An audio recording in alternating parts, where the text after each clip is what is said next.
नमस्कार, स्वागत है आपका न्यूज 69 में। मैं हूं आपके साथ अंकिता और बढ़ते हैं इस वक्त की बड़ी खबर की ओर। मध्य प्रदेश के मंडला बालाघाट कवर्धा सीमा में नक्सली एनकाउंटर पर नक्सल विरोधी अभियान में 2 इनामी नक्सली ढेर हो गए। मीडिया से चर्चा करते हुए नक्सल विरोधी अभियान आईजी फरीद शाहपू ने बताया कि जीआरबी एवं केबी डिवीजन की समन्वय टीम का प्रभारी और एक अन्य नक्सली सीधी मुठभेड़ में मारा गया है। पहला नक्सली Ganesh Madavi division committee member और एमएमसी जोन का समन्वय प्रभारी था। 29 लाख का इनाम था। एमपी में 8, छत्तीसगढ़ में 4, महाराष्ट्र में 3 मामले दर्ज थे। दूसरा नक्सली राकेश एसीएम कमांडर एमपी में 3 लाख, छत्तीसगढ़ में 5 लाख, महाराष्ट्र में 6 लाख का इनाम था।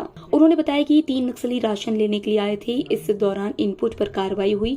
इनके पास AK-47, 315 राइफल, कई डायरी लिटरेचर मिली है। वही महिला नक्सली भागने में सफल हो गई। सभी नक्सली अपनी वर्दी में थे। शाहपू ने बताया कि नक्सलियों की फंडिंग फिरौती तेंदुपत्ता से होती है। उन्होंने कहा कि 5 महीने में 2 बड़ी मुठभेड़ में 5 नक्सलियों का एनकाउंटर किया गया है। ये हॉक फोर्स और पुलिस ने की संयुक्त कार्रवाई। भोपाल से न्यूज 69 के लिए आदिल खान की रिपोर्ट। पुलिस देखती है तो एक बार डिस्ट्रिक्ट से एक बार चेक कर लेना वो आया है उसका जो वेपन्स की खास कर देखिए एग्जैक्टली तो नहीं बता सकते, लेकिन हमारी टीम ने तीन नक्सलाइट्स को एंगेज किया था। उसमें एक महिला नक्सलाइट थी जो उनका कहना है कि अपना वेपन छोड़ के भाग गई है। AK-47 का मतलब ऑटोमेटिक क्लैशन कफ, उसके अलावा ऑटोमेटिक हथियार नहीं। ये AK-47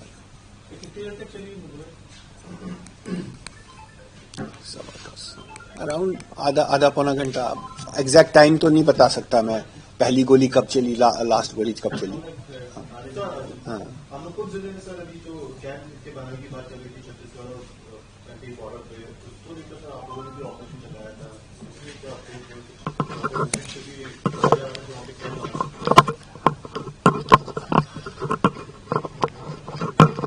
ये कुछ रूट्स ऐसे हैं जो बेसिकली इनके ट्रांजिट रूट्स हैं।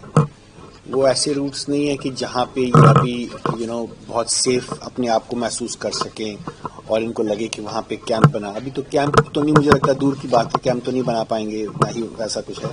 ट्रांजिट कभी कभी ज़रूर, जब ये कवर्धा से मध्य प्रदेश की तरफ आते हैं तो बीच में ये कभी कभी वो रूट भी लेते हैं, तो वो ट्रांजिट रूट ज़रूर है। फिर वो आके डिंडोरी से आते हुए नीचे मंडला और बालाघाट का रूट लेते हैं। वो ट्रांजिट रूट्स ज़रूर हैं, लेकिन ये कि वो उनका स्थायी कोई ये ऐसा बनेगा, मुझे आई डोंट थिंक सो कि ऐसी कोई सूरत हाल है। और एक्चुअली में अगर आप उनका नक्सलियों का लिटरेचर भी पढ़ेंगे पिछले कुछ दिनों में, तो बहुत ज़्यादा उनको पता है कि पिछले 5-6 महीने में उनको काफ़ी नुकसान हुआ है यहाँ पे। और बहुत ये बार बार उनका यही रहता है कि पता करें कि कैसे हमारे ज़्यादा लोग कैसे, कौन मुखबिरी कर रहा है, कैसे मर रहे हैं। तो ये एक चिंता है।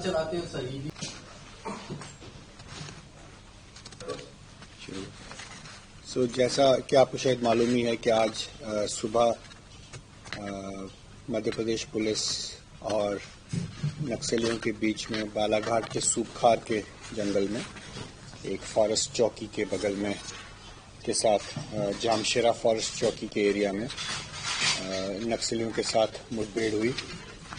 मुठभेड़ के बाद 2 नक्सलियों के शव मिले और दोनों में से उनका आइडेंटिफिकेशन हो गया है। एक उनमें से गणेश हैं, रहने वाले गणेश जो हैं गढ़चिरौली जिले के हैं और ये डिविजनल कमेटी मेंबर थे। और साथ में ही ये एमएमसी जोन जो है महाराष्ट्र, मध्य प्रदेश और छत्तीसगढ़ जोन जो नक्सलियों का है, उसके जो डिविजन्स 2 हैं, जीआरबी डिवीजन और केबी डिवीजन, उसके समन्वयक थे। तो बहुत ही इम्पोर्टेंट रोल था इनका। और ये इससे भी पता चलता है कि कितने सीनियर ये नक्सली ऑपरेटिव थे। इनके पास से एक AK-47 मिली है। AK-47 यूजुअली बहुत ही सीनियर रैंकिंग नक्सलियों के पास मिलती है। अभी तक की जो इन्फॉर्मेशन है उसके हिसाब से गणेश के ऊपर तीनों राज्यों को मिला के करीब 20 लाख का इनाम था और गणेश के ऊपर करीब 1 दर्जन से ज़्यादा अपराध हैं। मध्य प्रदेश, छत्तीसगढ़ और महाराष्ट्र को मिला के। दूसरे जो नक्सली मारे गए हैं उनका नाम जो है वो अभी आइडेंटिफिकेशन हुआ है राजेश के नाम से। ये राजेश रहने वाले सुकमा का है। राजेश जो था वो भी एक बहुत ही इम्पोर्टेंट ऑपरेटिव था। वो भोरमदेव एरिया कमेटी का कमांडर था। एरिया कमेटी मेंबर था लेकिन एरिया कमेटी का मिलिट्री कमांडर था। उसके पास से एक .315 की राइफल मिली है। एक और .22 की राइफल मिली है जो एक नक्सली के पास थी, जो छोड़ के भाग गया है। अभी तक ये नहीं पता चला है कि क्या उस नक्सली को गोली लगी है कि नहीं लगी है। इसके बारे में भी कोई कंफर्म रिपोर्ट नहीं है।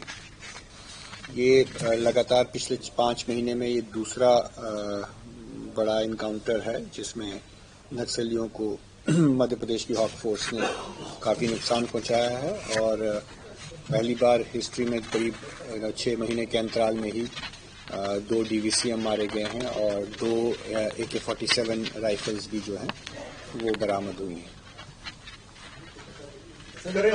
प्लानिंग क्या थी और क्या करने वाले थे? इस खबर पर आपकी क्या है राय, हमें कमेंट सेक्शन में जरूर बताएं। तब तक के लिए धन्यवाद।